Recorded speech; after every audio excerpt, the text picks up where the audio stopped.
CrossFit Games start this Thursday, and it's going to be a pretty interesting year because we've had some people retire, and the men's field is just looking super interesting overall. So today I'm going to go through my top 10, and we'll see how close I was at the end of the weekend. We'll start with number 10 on the men's side. I got Jay Crouch. Now, what happened here is I made my top 9, and then I was looking at who was left, and Jay Crouch was the best one left, and so I put him at 10th. At number 9, I got Colten Mertens, who I think benefits from this year being only 30 guys and the way the 30 guys kind of laid out. I think there's basically 1 to 10, 10 to 20, and 20 to 30. Like, there's basically pretty steep fall off after 10 and after 20 in terms of the level of the guys. The top 10 guys at the end of the weekend are going to take 1 through 10th in almost all the events. So I think Colten benefits from that because he is such a specialist in a way. He's going to benefit because even though he's a specialist on his really bad things, I think the lowest he might drop is going to be like 10th. The second thing is that Colten has a huge benefit of this year being classic CrossFit. Dave Castro has come out. He programmed the games. He said this year is core CrossFit. It's classic CrossFit. He's going to go back to like just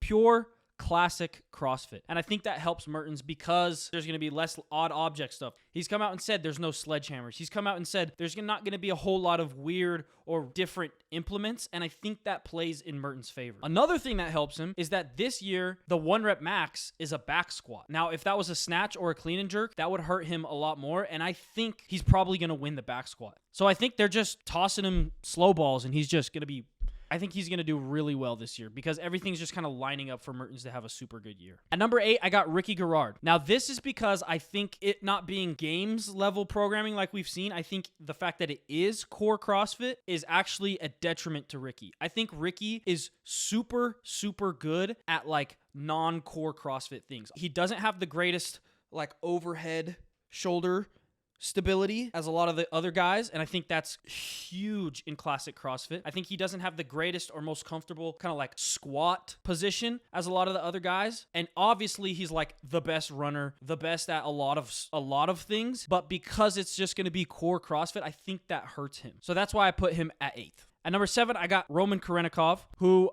I don't know what Roman we're going to get this year because he destroyed it in 2022. He destroyed it in 2023 before he broke his foot. It looked like he was going to win. And then 2024, I heard he was injured for most of the season leading up to the games. And then now I just don't really know what we're going to get out of him this year. The only thing I could really look at is that he took 3rd at Mayhem at the semifinal earlier this year, which was a pretty good placing. I mean, he did beat out guys like Sprague and Hopper, but I just think we just don't know what version of him we're going to get. So that's why I put him at 7th. At number 6, I got Jason Hopper, who I also think gets hurt by it being classic CrossFit. Again, maybe not the greatest squat position, and by greatest squat position, I mean he might not be as comfortable as guys like Medeiros or Mertens or Hatfield, and I think he also might not have the best overhead position compared to guys like Justin. Again, I would probably have him higher if this was going to be like a typical games, but because Dave has come out and said this is core CrossFit, that's why I got Jason Hopper at 6th. 5th place, I got James Sprague.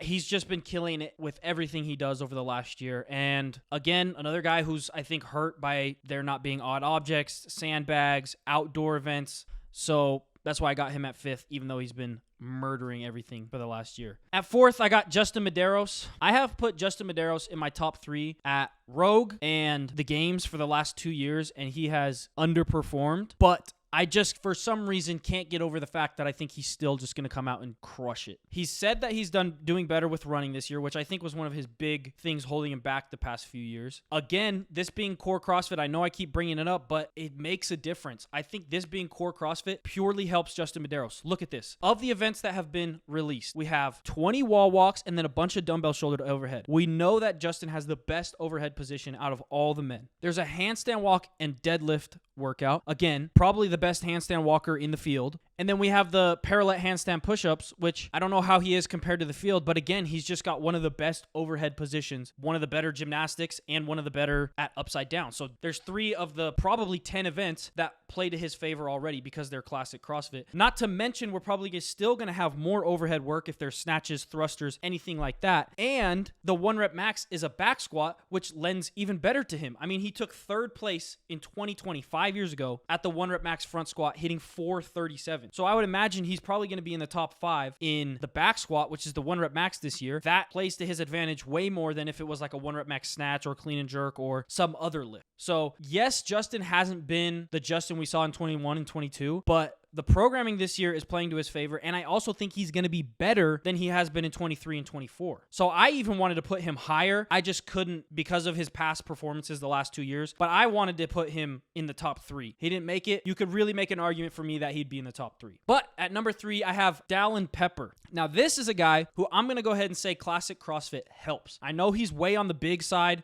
which it tends to be better to be average size for kind of like classic CrossFit stuff. But I also think because it's games, it's going to be classic CrossFit with a slight heavy bias. So that's going to help Pepper. I think Pepper's got some of the best like overhead position, like we were just talking about, which is going to be a huge part of a bunch of the events. And I just think he's got really good proportions for classic CrossFit. The programming is going to really help Pepper. And I just foresee him just placing basically 3rd through 6th all weekend. And he's just going to be super consistent, except for the run. He might be a little bit lower on that, but he's just going to have really solid finishes, and that's going to end up putting him in 3rd. At number 2, I got Austin Hatfield. He won Mayhem this year, beating Sprague, Hopper, Khrennikov, Mertens, etc. No, I'm bringing it up again, but it's classic CrossFit, which helps him. He's possibly the best classic CrossFitter in the field right now. He's insane at classic CrossFit stuff. On top of that, he's probably going to be top 3 in the squat event, and he's just pretty good at everything. It just looks like he's on that path, and so that's why I got him at 2nd place. First place for the men,